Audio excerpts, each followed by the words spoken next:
This is Back Roads of Illinois server to farmers and ranchers in central Illinois and the Midwest.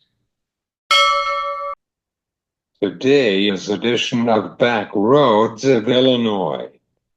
We were bringing you lasted for farming sources and information sponsored by AgriGold.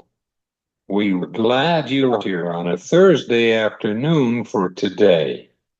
I am Cesar Delgado. I am your host of today's program. I am joining with Kurt Blades from the Agricultural and Equipment Machinery Association on the sales for this quarter.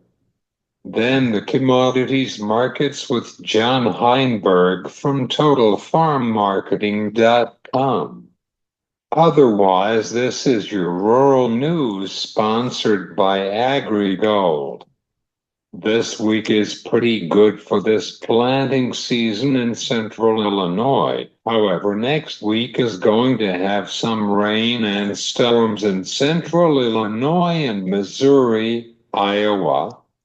The University of Missouri get new livestock center in the campus. The Livestock Center is named after the former governor of Missouri, Mike Pearson, in that state. Finally, in Iowa, there was planting season is good for soybean planting in Iowa and Minnesota. That's your rural news. This is your commodities markets for this afternoon, sponsored by Kyle Bumstead from Allendale Incorporated. May corn is up at 3 to 6 cents. July corn is up at 9 to 6 cents. May beans are up at 6 to 8 cents. July beans are up at 5 to 9 cents. Kansas City wheat is up. KC May wheat is up at 3 to 5 cents. KC July wheat is up at 5 to 9 cents. Chicago wheat is up at 3 to 6 cents. Chicago May wheat is up at 3 to 5 cents. Chicago July wheat is up at 3 to 4 cents. Let's see what happens to the livestock markets. June cattle is up at 4 to 8 cents. August cattle is up at 4 to 8 cents. May feeder cattle is up at 3 to 6 cents. July feeder is up at 9 to 5 cents. June hogs is up at 5 to 4 cents. August hogs is up at 9 to 5 cents. This been your commodities markets update. We are talking to the Agriculture and Equipment Machinery Association with Kurt Blades. The sale is declining for this quarter because of the tariffs in the farm economy. Kurt is going to be telling us about what's impact on our equipment and the trade deficit. Kurt, how was in the first quarter of the year with the numbers were supposed steady since January. Our equipment sales since January have been down kind of across the board in all classes of machines that AEM tracks. We've been tracking tractor and combine sales for really the last 30, 35 years, and we report them every month. So the month of March, kind of gives us the first quarter wrap up for 2025. And, we're seeing overall softness. I think the softness isn't necessarily coming as a huge surprise, given all of the news that everyone's dealing with, along with the softness in the ag economy.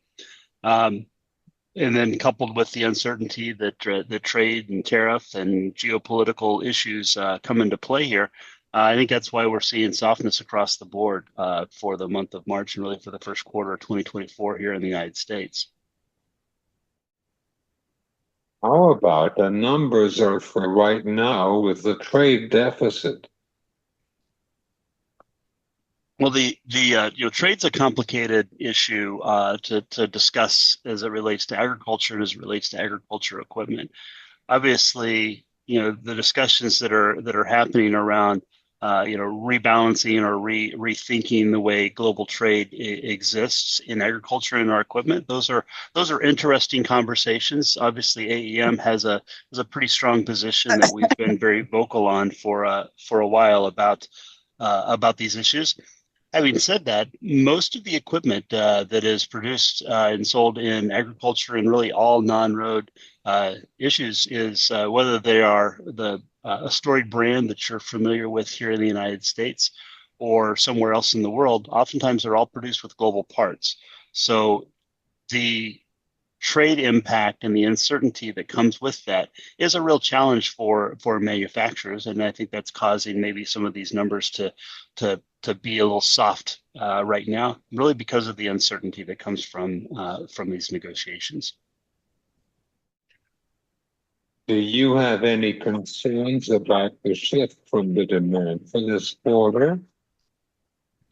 I do have concerns. Obviously, when we see tractors down, all two-wheel drive tractors down 13.5% for the month of March and really approaching 15% for the year, that's a pretty big concern. Seeing combines down 56% for the year, those are big swings.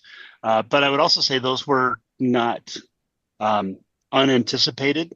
You began to see manufacturers anticipating a slowdown in early 2025 when they were reducing their production just a little bit to make sure that supply equals demand. So they weren't huge surprises. They do cause some concerns because obviously you want to sell new equipment. There are some silver linings that we're hearing about there in the field. One of those being that the used market inventory is finding its rational numbers, and we're seeing fewer and fewer pieces of equipment on dealer lots. So that's some good news. It's sort of causing some of that inventory to short itself up, because the last thing we want is more inventory setting out there in rural America than that is needed, because that depresses value and that has a ripple effect on the bottom line of farmers' balance sheets as well.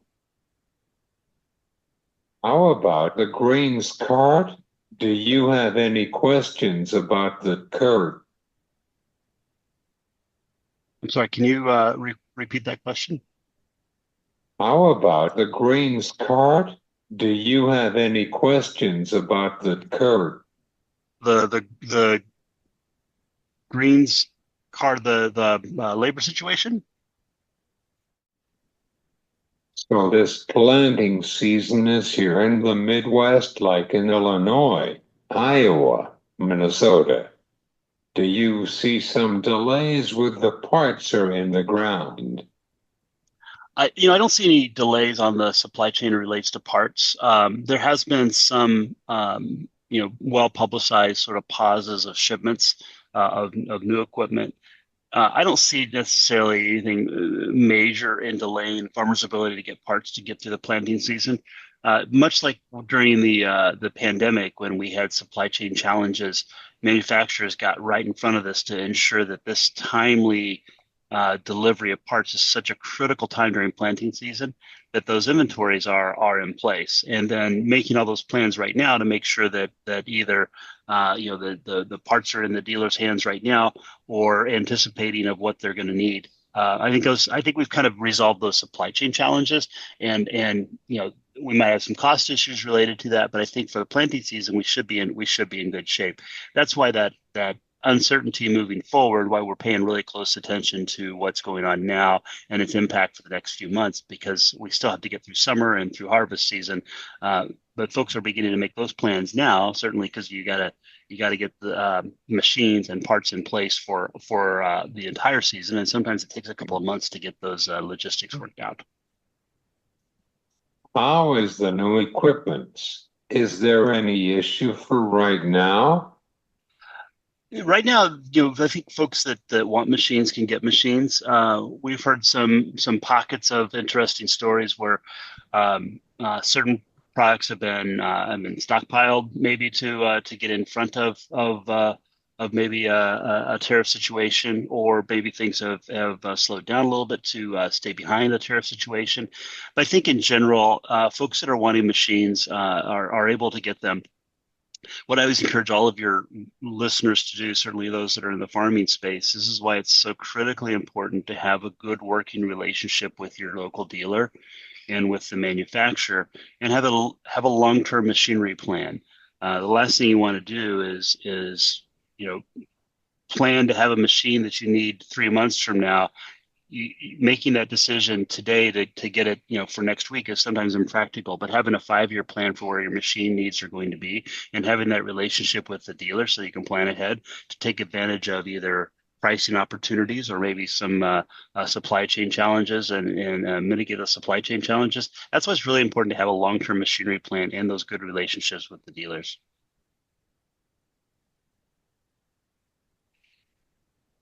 What is your final thoughts on this quarter? I would say that again, we're seeing softness across the board in for this quarter in March. I continue to remain optimistic that this too will pass. April tends to be the strongest month for tractor and combine sales in the United States, so I'm really looking forward to seeing what those numbers are going to look like, and maybe we begin to reverse that trend, or maybe we continue to see what we're dealing with right now, where folks are just taking a little bit of a pause until they have a little bit more certainty in that market. So time will tell. I remain optimistic because I'm in agriculture. Thanks, Kurt. Thank you for your time today, Caesar. We were talking with Kurt Blades from the Agricultural and Equipment Machinery Association on back roads of Illinois.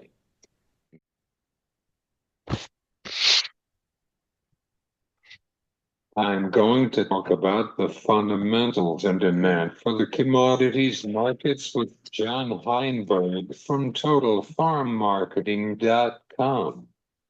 Hey, John, how are you today? I bet the farmers is in the field. Yeah, we're doing pretty well overall, and it sounds like a lot of producers are getting a good start on, or at least getting a start on here. But obviously, a lot of rain in the forecast, as well as what's been hitting some areas last couple of days. So that's going to slow some people down for a bit. But yeah,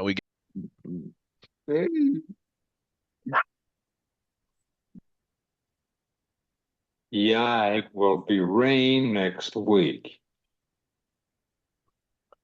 Yeah, it's going to be some things that this market will be watching. John, let's discuss about the grains markets for right now with the fundamentals. What is your thoughts with the corn markets for right now with the fundamentals? Well, interesting picture that's being brewed here. First off, we finally got a little buying back into the corn market today after 3-4 sessions lower here. Probably triggered by that strong export sales numbers again this morning on that old crop side. We're just hearing some talk out there. Obviously, the supply picture is tight. Demand continues to be very good for both ethanol as well as export sales. We're still forecasting that the USDA might tighten up that carry out a little bit more, move some more bushels over into exports, as well as maybe in the ethanol grind. Only balancing point, maybe cutting back on some feed usage, which is logical given the numbers on the livestock side that are out there right now, even though we are feeding those cattle to pretty big weights. I think that's going to keep the front end of the corn market very well supported here, unless something were to really change dramatically. But, again, we just are tight on supply. You're hearing some talk of some pop basis levels and some basis firming, as some of these end users are going to be looking for corn, especially with producers in the field. So those are some things they're going to be watching on the front end of this market. Backside, obviously, we've got the big planted acre number possibly coming at us. I'm still in the camp that number might actually get a little bit bigger. So we'll have to kind of watch where that comes into play. Even with 95.3 million acres, as in terms of that prospective planning report, if yield isn't that trend line, which is a pretty tough number to meet, we could still see a fairly tight corn supply based on the number of bushels coming in from the old crop, as well as any demand that continues to stay out there. So those will be the big things that we'll be focusing on the new crop side. Will be planting pace, and then watching that new crop corn demand, see if it stays consistent with where we are in 24-25. How is May corn for this afternoon, John? And we picked up about a nickel on the close today, 477 and a quarter, so a little bit over a nickel. So I got a few things working here. First off, we're real close to first notice day, so anybody that's long the market needs to be out by the 30th. Plus, also we're in that basis pricing window, so that may be something that keeps the market a little bit limited. But did have a nice day today. Some of that may be tied to the fact that May corn options come off the books on Friday, and that can bring some buying volatility into the market as the market moves around to kind of clean up those options positions. So really the focus now is moving more to that July contract, also pushing nearly 5 cents higher today at 484. Really kind of felt like maybe we hit a low point yesterday. I actually was picking up some corn for some customers on the market yesterday. We'll see if that continues to trend out, but at least we got a little turn off that low from yesterday, maybe at a spot where, we took 20 cents off the most recent high. That maybe a little bit of value buying kind of kicked into this market. Do you have some questions about the beans production in the United States? However, it seems lower for demand. Yeah, the soybean market has been a very interesting market the past few days. I mean, we had a nice little rally. We've just been sitting here and consolidating for the last basically 5, 6, 7 sessions. Did get a nice little breakout today, though, led by that bean oil market. Bean oil broke to new highs this afternoon in terms of its most recent run. And those highs obviously just bring some buying into that soybean complex as well. So with that, we'll see where this wants to go from here. But there is some upside room over this market, and maybe just based off of money flow going forward. Excuse How me. about the crush on biofuel? That's going to be still a big factor in terms of the soybean market and over the next marketing year. We're very aware that the demand for U.S. beans on the export market is faded. Obviously, China's pretty much done buying beans, maybe till we get to the fall. Then we'll see, but there's still going to be a lot of Brazil beans around when we get to that August, September, October, window when we typically start selling beans again. So we'll have to see how that plays out. Now, crush continues to run strong. It slipped a little bit here. Some of that might be just due to lack of supply. Some of that might be just due to, excess bean oil in terms of and stockpile. How is the demand for cattle that the grill season is approached to us? Yeah, that's going to be the big focus of the marketplace is what's happening on the retail demand and the buyer in terms of U.S. buyers being of consumer beef, and it still is holding in there a little firmer at midday today. Choice carcasses about 333, maybe need a little bit more strength up in that 350, 335, 340 window. Helps out the packer in terms of making those cash bids out there. But right now, the demand still looks very, very good, even though U.S. beef is expensive to the consumer. It depends on what the consumer is looking for. Hamburger prices, things of that nature are still relatively consistent. Just even at the grocery store last night, $4.99, $5.99 a pound for ground beef. That's been pretty well the base since for quite a while here. It's just those prime cuts such as steaks and things off the rib that are really at the high levels, which could affect the restaurant trade, things of that nature. But right now, the consumer is still hanging in there. Cash market still looks like it's going to be strong this week, at least at this stage. In the cattle market, because of those tight supplies, those animals just aren't out there to provide the beef that we need in the coolers. Is still been trending on the higher trade. Do you have some concerns about the consumer with their budget? That's going to be something, like I said, is going to be closely watched here in that regard. And, it just seems like at this stage, the U.S. consumer has enjoyed the the taste for beef. But again, some at certain levels in terms of what they can afford is going to be a major piece of the puzzle here. One of the first areas we'll see the drop will be in eating out and luxury type restaurants or things of that nature where they just can't afford to put that bill on the table. Then you're going to see a shift to cheaper meats, which could weigh on that beef demand. But as long as that beef demand still holds in there, and right now it still seems that way, the American consumer still wants to buy good quality beef and put it on the grill here for the summer months. But that is the number one thing that keeps me concerned. That's why I'm talking with a lot of cattle producers right now that, hey, we need to make sure we still got some floors here, even though prices are high because of the input costs of feeders as well as the corn prices where they are. There's not a lot of room on those margins, and producers need to be active in protecting that floor even well out into 26, as I've been doing some work in February and talking about producers are protecting April 26 here today. Do you have any final thoughts on the balance sheet on May 12th?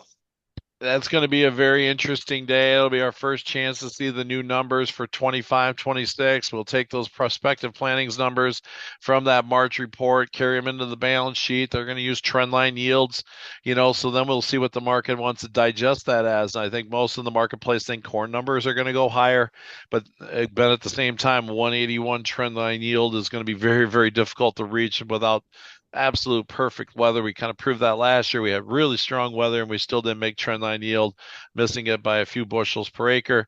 You can pretty much assume the same thing. So then it comes back to what's happening on the old crop supply for corn. If the demand continues to stay strong, next thing you know, we get carryover below 1.4 billion bushels per acre on some more demand adjustments. That's going to spill into that new crop balance sheet and tighten it up to the point where we could see with some drop in yield into that 177, 76, 75 bushels per acre for next fall. Also, that balance sheet's going to look really tight for the corn. So with that, I think that leaves us with a lot of possible volatility this summer, especially weather driven.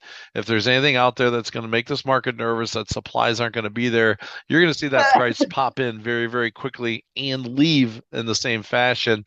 So producers need to be ready for that in terms of the summer marketing plan. At the same time, too, over on the soybean side, we're going to really need to start watching what's going to happen with the demand side. Demand has been very good to finish out the year. If that demand pace isn't there next year because of the trade wars or global supplies or whatever we're looking at, we can see that bean carryover, even with the reduced acres, jump up fairly quickly again. But on top of that, again, too, though, there's still a base planning of acres we need to have just to meet our domestic usage. And that crush in terms of that bean oil market, it could be that little outlier that just provides value to the soybean market, even with the lack of demand on the export front. Thanks, John. Thank you very much. This is John Heinberg from TotalFarmMarketing.com on back roads of Illinois. Thanks to Kurt Blades from the Agricultural and Equipment Machinery Association. And thanks to John Heinberger from TotalFarmMarketing.com. This been Back Roads of Illinois. I am Cesar Delgado. You have a great day.